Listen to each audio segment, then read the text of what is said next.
নমস্কার, আপনাদের প্রত্যেককেই ইংলিশ টিউশনে সুস্বাগতম। আজ আমি একটা গুরুত্বপূর্ণ পার্টস অফ স্পিচ অ্যাডজেক্টিভ নিয়ে আলোচনা করব।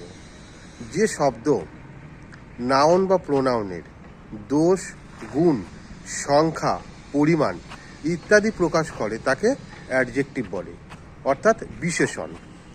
অর্থাৎ নাউন বা প্রোনাউনের সেটা সংখ্যা হতে পারে, দোষ হতে পারে, গুণ হতে পারে, পরিমাণ হতে পারে ইত্যাদি প্রকাশ করছে তাকে অ্যাডজেক্টিভ, এবং অ্যাডজেক্টিভের বাংলাটা হলো বিশেষণ বলা হয়। আজকের আমি অ্যাডজেক্টিভের যে পার্টটা নিয়ে যে বিষয়টা নিয়ে আলোচনা করব সেটা হলো পজিটিভ, কম্পারেটিভ এবং সুপারলেটিভ ডিগ্রির একটা গুরুত্বপূর্ণ অংশ।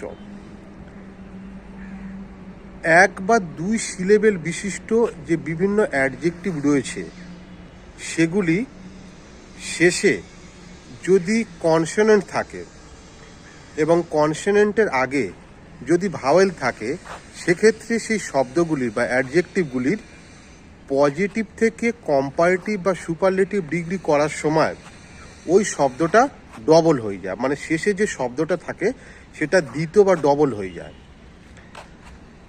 জিনিসটা আবার বলছি, মনে কর, আচ্ছা জিনিসটা উদাহরণের সাহায্যে আমি বোঝানোর চেষ্টা করছি।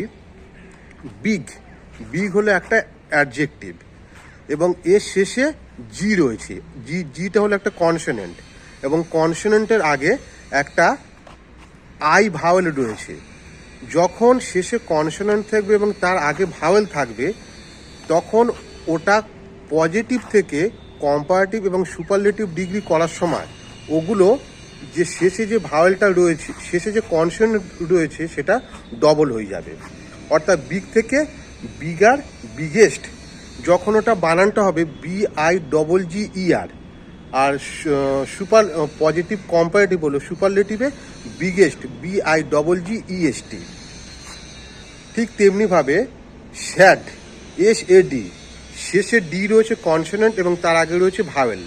এটা কম্পারেটিভ এবং সুপারলেটিভ ডিগ্রি করার সময় স্যাডার, স্যাডেস্ট, SADDER আর SADDEST।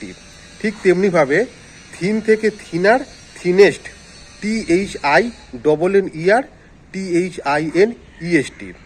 প্রসঙ্গক্রমে একটা উল্লেখ্য, যদি কনসোনেন্টের মধ্যে WY এই কনসোনেন্টগুলো থাকে, সেক্ষেত্রে কিন্তু এই নিয়মটা প্রযোজ্য হবে না। ধন্যবাদ।